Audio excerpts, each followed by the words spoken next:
Well, it's a down day for the markets after weak economic data out of China really started the day off. We had a knee-jerk reaction, and it's just gotten worse there. Worried about global economic growth.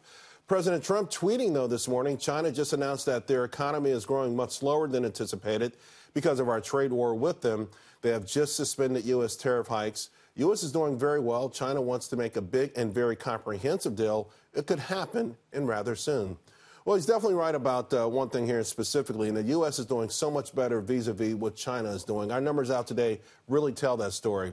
Industrial production and retail sales, meanwhile, getting crushed over in China, looking very good in this country. Peter Navarro is here to join us.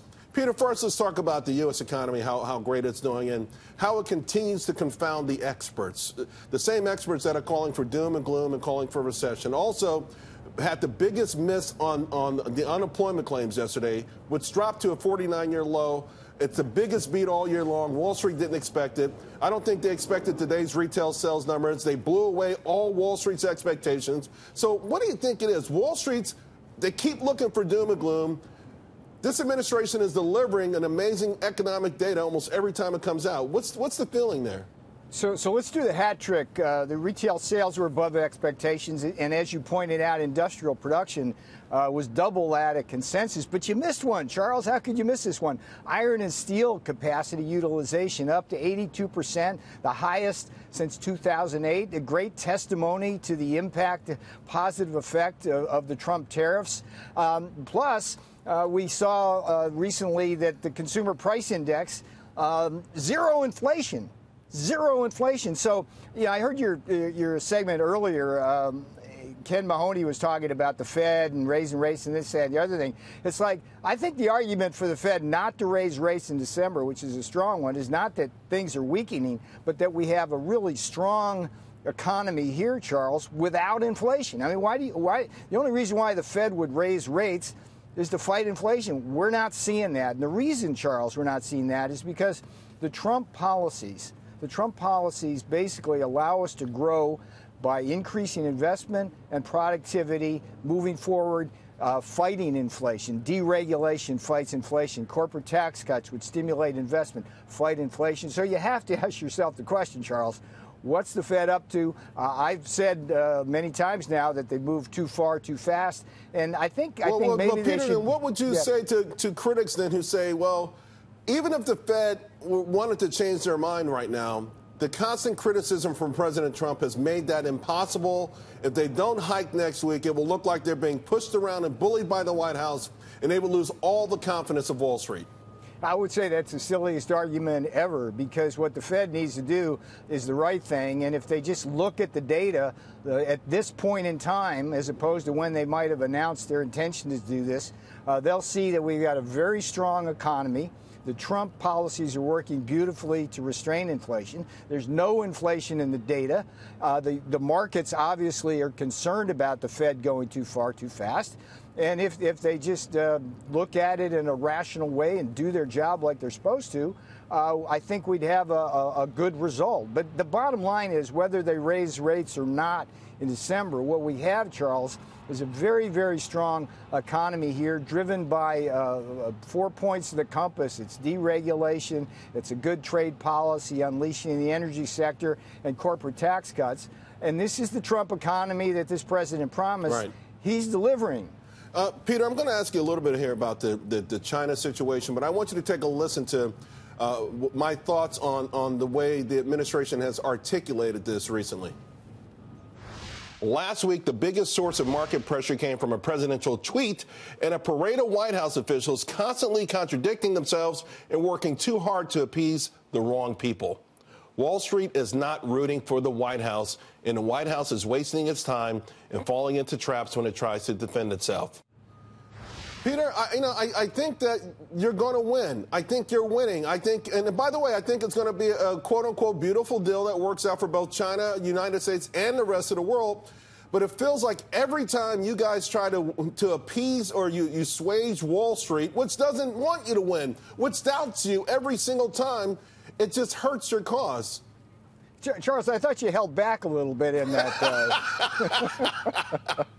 But here, let me say this, and I said the same thing yesterday morning on Maria Bartiromo's show.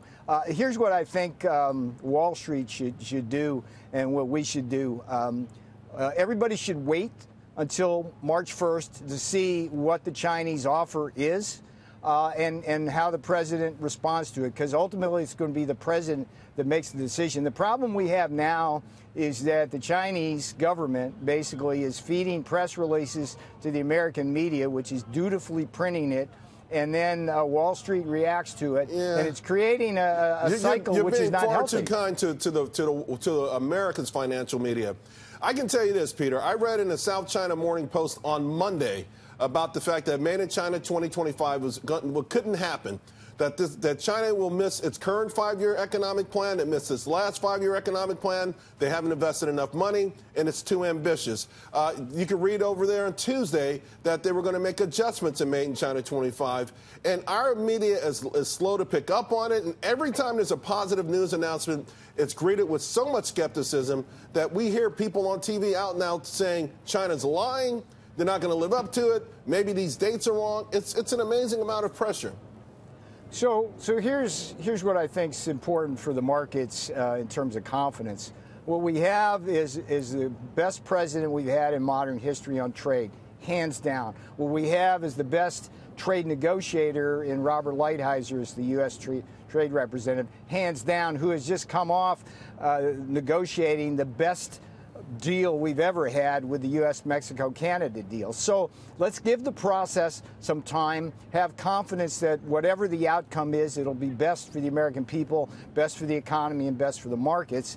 And don't get lost in the day-to-day movements of all the spin cycle, because that can lead to nowhere. My own view is that these markets are not being driven so much by the China narrative, but by the interest rate narrative. And we've got to deal with that, because at the end of the day, this economy is unbelievably strong. I heard the word Goldilocks mentioned in the earlier segment, and it's right on. I mean, 3.7% unemployment. The best thing for me, Charles, is that disproportionately, the folks on the lower end of the income stream are benefiting from lower unemployment rates and enjoying more of the wage gains relative to the rest of the population. That's pure Trump economics. That's what he promised on the campaign trail to the hardworking men and women. So that's what, it's like, it's I agree with all of that, Peter. In fact, I think it's so sad, it's heartbreakingly sad that on Friday, that was not reported at all. The 4 percentage points decline in unemployment for high school dropouts, the 5 percentage point decline in unemployment, the best unemployment rate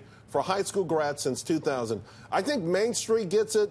I just worry about these financial markets. I'll disagree with you a little bit. I think every time there's good news on China and Wall Street dismisses it, knee-jerk dismisses it, I think it does hurt the stock market. But again, I agree. Let it play out. I just think that you guys have made a mistake trying to appease folks who don't want you to win in the first place. But I appreciate you coming on my show, because I'm always going to give you a fair shake. Charles, I hope you never accuse me, the president or Lighthizer, of being appeasers, because that's not how we roll. We're trying to do the best for the American people. And by the way, you know the Chinese media calls you three, right?